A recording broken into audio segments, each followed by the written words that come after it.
Bonjour, madame, monsieur, amis téléspectateurs et internautes fidèles de cette émission du désert à l'oasis. On se retrouve aujourd'hui pour un nouveau numéro avec ce même plaisir, avec cette motivation de vous apporter encore un peu plus sur ce que vous connaissez déjà certainement et peut-être même pour ceux qui ne connaissaient peut-être pas. Aujourd'hui, on vous apporte quelque chose de bon, de nouveau, une belle matière. Et vous le savez, on a entamé depuis un bon bout de temps à développer notre sujet sur l'intelligence culturelle. Ça a été très long avec des sujets très intéressants, entre autres l'intelligence culturelle et Dieu que nous avons abordé sur ce plateau. Et aujourd'hui, et si on parlait avec vous des vertus de l'intelligence culturelle? Ça vous dit peut-être quelque chose et peut-être pour d'autres c'est nouveau, mais ne vous en faites pas. On a avec nous notre invité qui est toujours prêt à nous partager, à développer avec nous ces sujets qui sera un peu plus clair pour nous dans les minutes qui suivent. Et nous avons avec nous ici l'évangéliste Léonard Kiswangi. Avec le même plaisir, nous vous recevons encore aujourd'hui. Évangéliste, bienvenue et bonjour. Bonjour Madame Noëlla et merci beaucoup de l'accueil. C'est toujours pour nous un privilège d'être compté parmi vos invités. Et c'est un plaisir de vous avoir et c'est aussi un plaisir que nous partageons avec nos téléspectateurs. Il s'agit aujourd'hui, évangéliste, des vertus de l'intelligence culturelle. Et pour entrer dans le vif de notre sujet, on aimerait d'abord comprendre ce que c'est une vertu. Dans l'éducation, n'est-ce pas, qui est l'oasis de l'éducation, qui est notre terrain d'exercice pendant ces temps où nous parlons d'intelligence culturelle, nous trouvons là des vertus. Et la question que vous me posez, c'est de dire un petit mot sur ce que c'est des vertus. Oui. Vous savez, il y a des choses que nous avons apprises à l'école qu'on ne comprenait pas trop jusqu'à ce que l'on devienne un peu plus mature, raison pour laquelle nous vous invitons à suivre ces partages. Les vertus sont au fait des attitudes, des dispositions intérieures, des traits de caractère que chacun de nous devait développer si réellement nous voulons développer, accepter la tautologie, ce qui est normalement bien dans la vie. C'est ça qui serait appelé des vertus.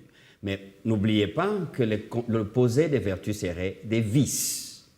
Et donc, par exemple, lorsque vous trouvez quelqu'un qui s'évertue, qui recherche à développer l'honnêteté, qui s'évertue à développer la compassion des autres, qui s'évertue à développer la générosité, la fidélité, la justice, l'intégrité, bref, ceux qui lisent la Bible trouveraient ceci comme étant une partie de ce que nous appelons les fruits de l'esprit. Ça, c'est des vertus et c'est des bonnes attitudes, des bonnes dispositions à développer pour que nous fassions que ce qui est bien dans la vie. Puisque nous parlons intelligence culturelle, on aimerait quand même comprendre quelles sont les vertus de l'intelligence culturelle, puisque c'est de ça qu'il s'agit.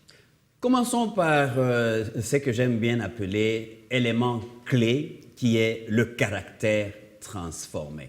N'oubliez pas non plus que nous avons, depuis le début de cette émission, nous parlons d'un voyage pour la transformation de notre façon d'être, pour que nous allions de gloire en gloire et que nous puissions ressembler à l'image de Christ. Et donc, Christ insiste sur une de ses vertus qui est le caractère. Et dans les caractères, nous voyons que c'est d'abord vraiment une vertu essentielle des bases dans ce que nous appelons intelligence culturelle et même intelligence émotionnelle. Dans la mesure où sans caractère transformé, et il faut bien souligner caractère transformé, on peut avoir les éléments des caractères ou les traits des comportements que nous appelons caractère. Vous avez déjà entendu parler des gens qui disent « ce gaillard-là a un mauvais caractère » ou « celui-là a un bon caractère ». Donc c'est vraiment essentiel comme vertu, n'est-ce pas, à la base du développement d'une intelligence culturelle. Et donc nous pouvons avoir quelques éléments qui nous donnent, n'est-ce pas, les contenus de cette vertu appelée caractère. Vous allez avoir dans cela la foi, qui est un élément de caractère qui doit être développé. Et la foi nous poussera, c'est une vertu qui nous poussera à croire en l'autre. Parce que si nous n'avons même pas la capacité de savoir que l'autre peut avoir une possibilité de faire mieux que nous, on est perdu. Et ça doit se développer parce que c'est un caractère qui ne peut venir que du Saint-Esprit qui nous donne ces potentiels-là de croire, des fois même sans avoir vu, comme dirait la Bible. Un autre élément que nous pouvons associer au caractère, qui est une vertu essentielle dans l'intelligence culturelle, intelligence émotionnelle, intelligence sociale, c'est vraiment l'humilité. Quelqu'un me disait que pour aller beaucoup plus loin, il y a plusieurs écoles. Et l'école de l'élévation s'appelle l'humilité. Parce que quand quelqu'un est élevé en dignité, c'est là qu'il va effectivement démontrer si oui ou non il peut être humble, si oui ou non ça a baissé au niveau des autres. Et donc, reconnaître que ce que j'ignore, il y a quelqu'un d'autre qui peut le connaître. Peu importe la position la plus élevée que je puisse occuper. Donc, faire de l'espace, créer un environnement où je peux m'enrichir de la connaissance de l'autre. Il y a aussi quelqu'un qui disait, ne faites pas croire aux autres que ce que tu ignores n'existe pas. En d'autres termes, ton ignorance ne peut pas effacer l'existence de ce que tu ne connais pas. Donc ça, c'est de l'humilité et c'est un élément essentiel dans le caractère. Un autre élément très important et qui est même le synonyme de Dieu, vous vous en doutez, c'est l'amour inconditionnel, qui développe et qui manifeste de l'amour inconditionnel vis-à-vis des autres sans pour autant classer des gens dans des catégories selon des préjugés comme nous l'avons vu dans d'autres émissions. C'est quelqu'un avec un caractère transformé parce qu'il va pouvoir aimer les autres tels qu'il s'aime lui-même. Je pouvais même m'arrêter là et vous poser la question, chers téléspectateurs, si vous savez que lorsque vous dites que vous aimez Dieu et vous haïssez la personne qui est à côté de vous, vous êtes que dans les vices et non pas dans les vertus, parce que vous êtes un menteur. Alors, un autre élément, n'est-ce pas, des vertus à développer dans les caractères, Madame Noëlla, pour répondre à votre question, c'est la discipline spirituelle.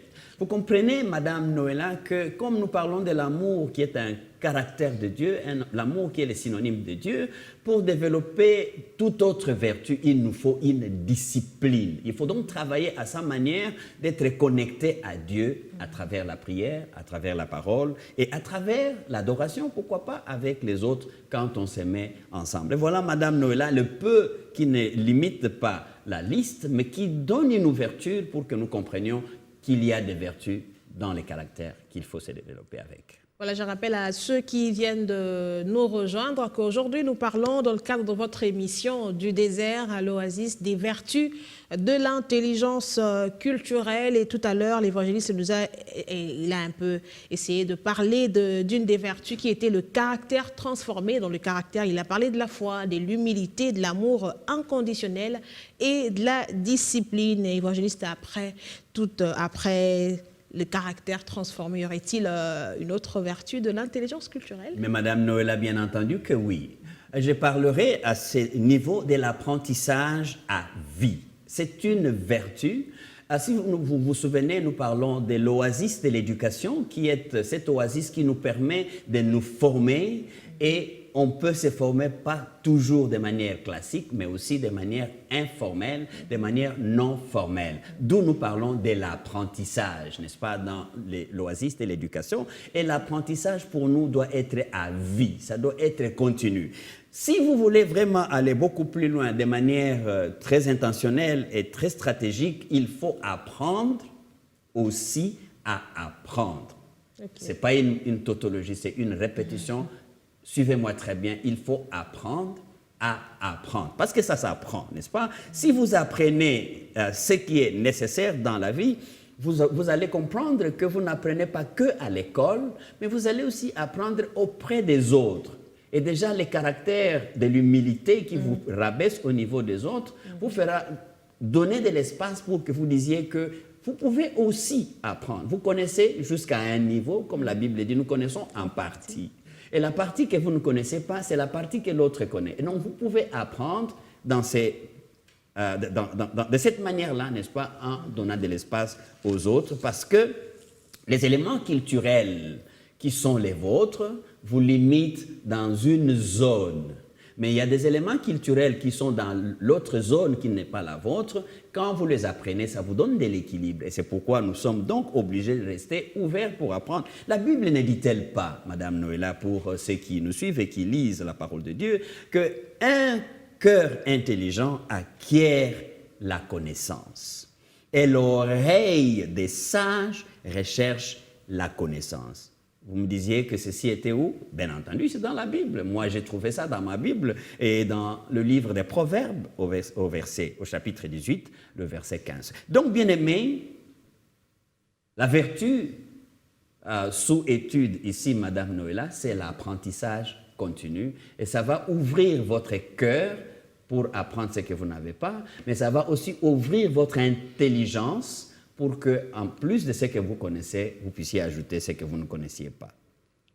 On ne pourra pas peut-être parler de toutes les vertus de l'intelligence culturelle, mais évangéliste, après le caractère transformé, l'apprentissage, la vie, il n'y aurait pas un point peut-être que nos téléspectateurs pourraient retenir, une autre vertu peut-être, qui pourra retenir l'attention de nos téléspectateurs et de nos internautes, bien sûr.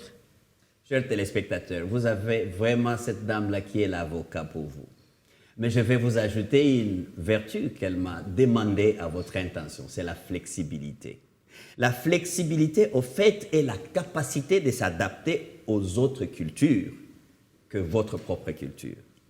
Parce que souvent, il y a des personnes qui se cantonnent dans ce qu'ils croient être la meilleure culture. Il n'y a pas de meilleure culture sauf la culture de Dieu. Et donc, la flexibilité vous donne la grâce, n'est-ce pas, d'augmenter votre champ intellectuel en vous enrichissant. La flexibilité, au fait, vous vous adaptez dans un contexte par moment qui n'est pas votre zone de confort. Le fait, n'est-ce pas, de prendre les éléments culturels de l'autre pour enrichir votre propre culture, ou le fait d'être patient avec ce que vous ne comprenez pas qui est de la culture de l'autre, ça c'est de la flexibilité. Ça vous permet de vous adapter. C'est pourquoi il y a par exemple la Bible, je vais toujours revenir à la Bible qui est notre livre de référence. Là-dedans nous trouvons Paul qui nous encourage. Et je vais lire pour vous dans 1 Corinthiens chapitre 9, les versets 22 à 23. Je lis ce qui suit. Et c'est Paul qui dit: « J'ai été faible avec les faibles afin de gagner le faible.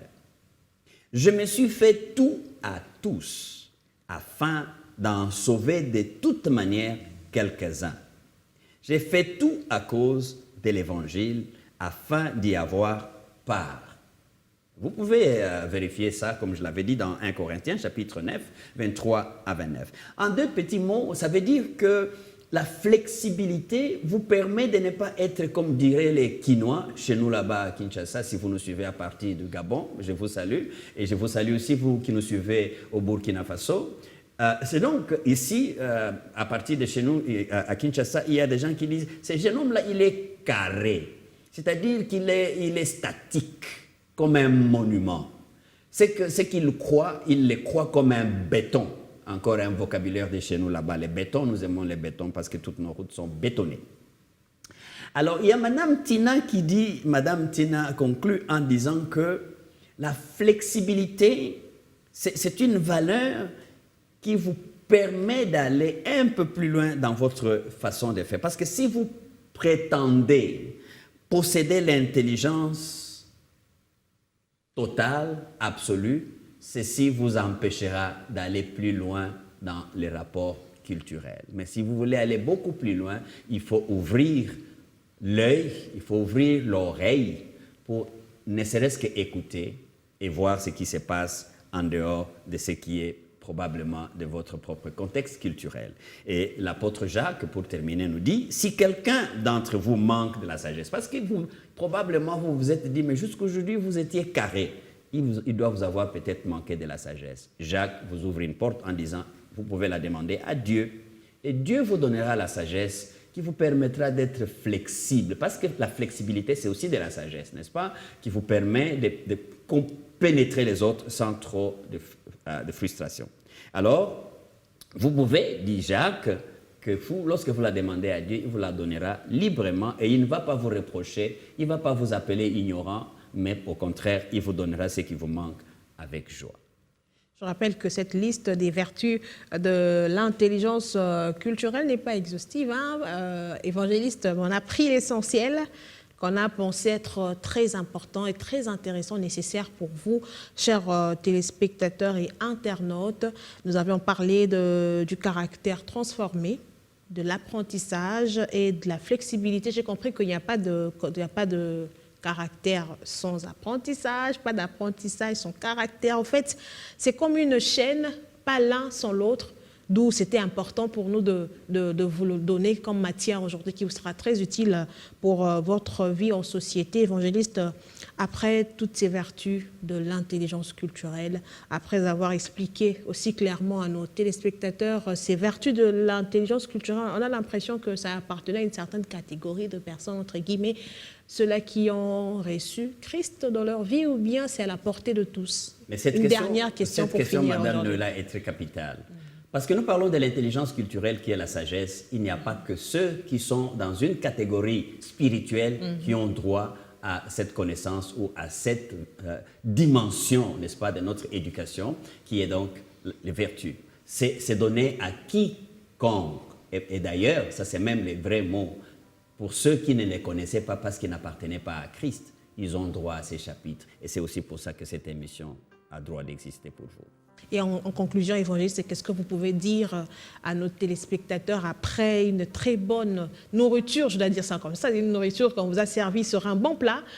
Évangéliste, en quelques mots, en conclusion, qu'est-ce que vous pouvez dire? En conclusion, j'invite nos téléspectateurs et nos internautes à suivre cette émission encore davantage et à ouvrir les cœurs vis-à-vis des personnes qu'ils auraient peut-être rejetées par des clichés et des préjugés. Il y a de l'espace pour chacun de nous pour apprendre et devenir intelligent et équilibré culturellement. Quoi de mieux que de recommander entre les mains du Seigneur nos fidèles amis qui nous suivent un peu partout dans le monde avec vous, évangéliste, on peut le faire? Seigneur, nous voulons lever le regard vers toi. Toi qui as de l'intelligence et de la sagesse que personne ne t'a donné, mais tu es capable de nous enrichir. Écoute nos cris, nous qui avons manqué de la sagesse. Nous venons auprès de toi après avoir écouté cette émission pour demander la sagesse afin de savoir nous comporter avec les faibles comme faibles, avec les forts comme forts. Et que la gloire te revienne à toi et à toi seul parce que tu fais quelque chose dans la vie de quelqu'un aujourd'hui. Au nom de Jésus. Amen. Amen, amen, amen. Vous étiez très nombreux à nous suivre partout dans le monde. Madame, Monsieur, merci. C'était un réel plaisir de vous retrouver. On se retrouve par la grâce de Dieu très prochainement pour une nouvelle émission et que Dieu vous bénisse.